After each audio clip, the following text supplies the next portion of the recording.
Hi friends, welcome to my channel. இன்னைக்கு நம்ம பார்க்க போற ரெசிபி என்னன்னா பரங்கிக்காய் புளிக்கறி. அதுக்கு வந்து நான் ஒரு சின்ன குட்டி பரங்கிக்காய் கட் பண்ணி வச்சிருக்கேன். அதுக்கு தேவையான பொருள் என்னன்னு பார்த்துறோம். ஒரு வெங்காயம் கட் பண்ணியிருக்கேன். ஒரு தக்காளி, ஒரு 10 பல்லு பூண்டு, 2 பச்சை மிளகாய், கொஞ்சம் கருவேப்பிலை, ஒரு பீஸ் வெல்லம், கொஞ்சோண்டு வெல்லம் வச்சிருக்கேன். அதுக்கு தாளிக்கிறதுக்கு வெந்தயம், கடுகு வச்சிருக்கேன். கொஞ்சம் பெரிய சைஸ் எலுமிச்சம்பழம் அளவு புளி எடுத்துக்கணும். இப்போ எண்ணெய் சூடாகிடுச்சு. ஒரு ஸ்பூன் கடுகு போட்டுக்குவோம். ஒரு ஸ்பூன் வெந்தயம் போட்டுக்குவோம்.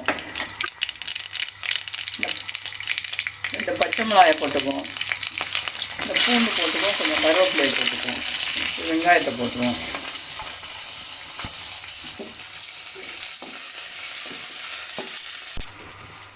வெங்காயம் நல்லா வதங்கிடுச்சு. இப்போ தக்காளி போட்டுருவோம்.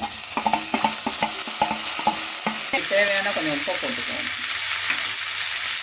கொஞ்சம் சிம்மிலே வதங்கட்டும். தக்காளி நல்லா மசிஞ்சிருச்சு. இந்த ஸ்டேஜில் பரங்கிக்காயை போட்டு கொஞ்சம் வதக்கிடும். கொஞ்சம் வதக்கிட்டு 2 நிமிஷம் வதங்கிடுச்சு. 2 ஸ்பூன் மிளகாத்தூள் போடுவோம். போட்டு கொஞ்சம் வதங்கினோன்னா புளி தண்ணி ஊற்றிடுவோம். இதோட அந்த காய்ச்சிட்ட புளி தண்ணியை ஊற்றிடுவோம்.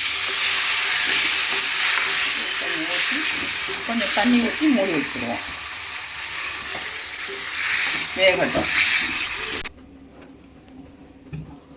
வெந்துருச்சு. 10 நிமிஷம் ஆயிடுச்சு. நல்லா வெந்துருச்சு. இந்த ஸ்டேஜில் இந்த வெல்லம் நச்சு வச்சுருக்கேன். அதை போட்டு 2 நிமிஷம் கொதிச்சதுக்கப்புறம் ஆஃப் பண்ணிடுவோம். இது கொஞ்சோண்டு வெல்லம் சேர்த்தா தான் கொஞ்சம் டேஸ்ட்டாக இருக்கும். இந்த ஸ்டேஜில் ஆஃப் பண்ணிடுவோம். புளிக்கறி ரெடி ஆகிடுச்சு. இது புளிப்பும் இனிப்பும் சேர்றதுனால இது சாம்பார் சாதத்துக்கு, தயிர் சாதத்துக்கெல்லாம் நல்லா டேஸ்ட்டாக இருக்கும். ட்ரை பண்ணுங்கள். ட்ரை பண்ணி சாப்பிட்டு பாருங்கள். Thank you. Tell me pretty lies, look me in the face, tell me that you love me, even if it's